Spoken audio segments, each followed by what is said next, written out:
Buenos días, gracias por acompañarnos. Muy buenos días. Bueno, este sismo que en realidad no ha sido tan alto en magnitud, sin embargo ha ocasionado tantos destrozos en nuestra ciudad. Yo creo que el concepto real ha sido un sismo de magnitud 6.1 que ha generado altos niveles de sacudimiento del suelo. Ese es el parámetro que tenemos que considerar. Y evidentemente podemos decir también que la respuesta estructural de Lima ha respondido a ese requerimiento de sacudimiento del suelo. Lo que habría que ver es mayores sacudimientos del suelo, nuevamente evaluar si Lima, desde el punto de vista estructural, podría soportar este nuevo escenario, ¿no? Sobre todo en estas zonas que son todo el cordón urbano de Lima, los cerros, que tienen estas casas empíricas y arriba tienen cerro con piedras. Mire, después del año 75, realmente la migración en Lima fue bastante rápida y la población se fue asentando en zonas de alto riesgo, ¿no? Y básicamente en base a invasiones y en base a la autoconstrucción, sin distinguir las zonas de alto riesgo, la ribera de los ríos, la ribera de las quebradas, por ejemplo, y en los últimos 20 años la ladera de los cerros es la que han estado siendo invadidas, ¿no? Entonces, al final hay una responsabilidad, creo que, de la misma persona, la misma población, que sin saber o sin tener conocimiento vamos ubicándonos en zonas de alto riesgo, ¿no? Yo creo que todos sabemos cómo son los cerros de Lima, con todas las construcciones que tenemos, y no necesitamos ser ningún especialista de alto nivel para poder tener una idea de cuál podría ser el escenario.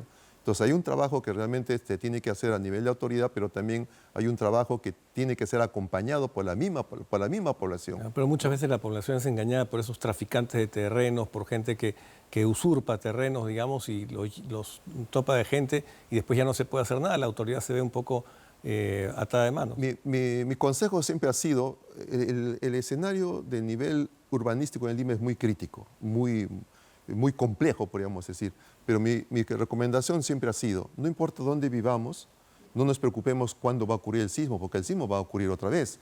Preocupémonos, porque eso existe en nuestras manos, es revisar un poco cómo hemos construido nuestra vivienda, qué material estamos utilizando, hemos utilizado para esta construcción, y tratemos siempre de hacer los simulacros un fin de semana. Claro. Prepararnos, vernos, ¿no? Ponernos en el ensayo qué pudo haber caído, qué no pudo haber caído, y tomar las previsiones del caso. Porque un punto importante, como hemos visto en este sismo, es las cosas que caen. Exactamente. Más que se va a abrir la tierra o eso, las cosas que caen, eso es lo que ha matado a una persona el día de ayer. Eso nos muestra claramente de que la autoconstrucción, que se ha abusado un poco de eso, el común de las personas, al final pues está generando escenarios como el que hemos visto, ¿no? Siempre hemos visto caída de paredes débiles, sin muros, hemos visto caída incluso de maceteros, ¿no? En algunos edificios. Entonces yo creo que con eso ya es suficiente para que todos comprendamos qué es lo que realmente tenemos que hacer para que no vayamos a ser sorprendidos con un evento sísmico que genere mayores niveles de sacudimiento del suelo. Eso le quería preguntar, porque se ha hablado del silencio sísmico de Lima, pero este temblor de 6.1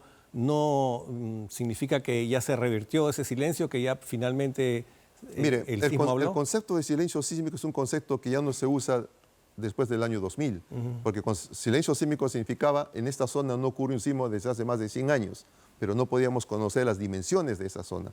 Hoy en día lo conocemos y eso se llama ahora zonas de acoplamiento sísmico. Y como muchas veces hemos conversado, frente a Lima se ha identificado una área de 400 kilómetros de longitud que está acumulando energía desde hace más de 270 años. Entonces, y un sismo de magnitud 6 simplemente produce áreas de ruptura con longitudes de metros. De metros. De metros. Estamos hablando de 400 kilómetros. Entonces, el sismo de Pisco 2007 ha producido una ruptura, una longitud de 170 kilómetros, uno de magnitud 8, ¿no? Entonces, realmente hay que tener una idea clara de cuál podría ser un escenario crítico, ¿no? O sea, esto ha sido ni siquiera un ensayo, digamos, de lo que podríamos... Yo creo que ha sido, si sacamos algo positivo al sismo, es que ha servido para que todos nos demos cuenta que vivimos en un país sísmico, que todos nos demos cuenta que en Lima no ocurre un sismo desde el año 74, que es el último importante, y que realmente podamos tener esa conciencia de saber qué tanto hemos crecido de Lima y cómo hemos crecido como ciudad de Lima.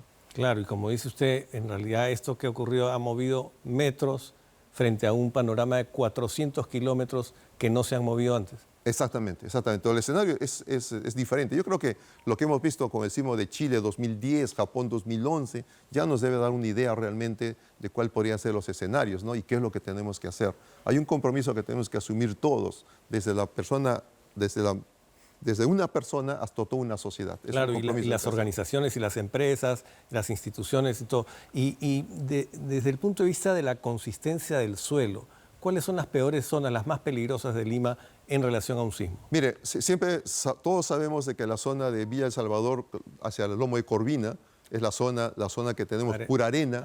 No hay agua, pero hay arena. La zona de Ventanilla hay arena y hay agua, entonces también eso lo debilita. Y en gran parte son las dos zonas, pero también internamente hay zonas de quebradas que han sido rellenadas con escombros y que al final han comenzado a construir viviendas, ¿no? Entonces, cada vez que hay un evento sísmico como el de ahora, en los mapas se logra ver estas áreas críticas, ¿no? Y ahí hay viviendas. Entonces, esta información tiene que ser tomada en cuenta para la toma de decisiones, ¿no? Hay muchos documentos que el IGP ha generado, ¿no? Y que muchas veces tampoco son tomados en cuenta ni por la misma población y alguna vez también las autoridades, no con la manera que todos esperábamos. Claro, porque en este caso de los cerros, por ejemplo, hay el tema de las escaleras, hemos visto esas escaleras de llantas, ¿no? Para una evacuación debe ser algo sumamente peligroso porque no es estable, ¿no? Y eso debe estar ocurriendo, pero ¿qué solución podrían tener las autoridades con respecto a esa cantidad? No sé si son 2 millones de personas, creo que viven en esa condición. Bueno, realmente tiene que haber una mesa de trabajo y tratar de ver con un poco más de seriedad este problema, ¿no? Yo creo que lo que tenemos en Lima es algo que pasa en todo el país y pasa en muchos países latinoamericanos, ¿no?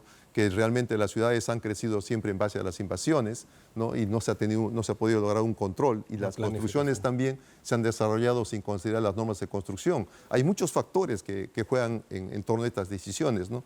Bueno, esperemos de que realmente, repito, el sismo que ha ocurrido nos ayude un poquito a tomar conciencia como poblador, como persona, ya no tanto como autoridad, sino como persona, realmente cuál es nuestro entorno, cómo es nuestra vivienda y qué es lo que tenemos que hacer. Claro, porque teniendo lo que tenemos, que es complejísimo, como usted bien ha señalado, lo único que nos queda es saber reaccionar ante el sismo, que de todas maneras va a ocurrir. Exactamente. Nos enseñan con el simulacro a saber qué hacer después del sismo.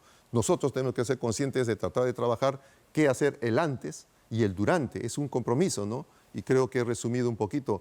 Siempre revisemos nuestra vivienda, hagamos nuestros propios simulacros, ¿no? Y eso nos va a ayudar a sembrar cultura de prevención en los más pequeños, ¿no? Y quizás algún día podamos decir, ya somos una sociedad con cultura de prevención. ¿Y en Lima o en el Perú cabría esperar un sismo de qué magnitud?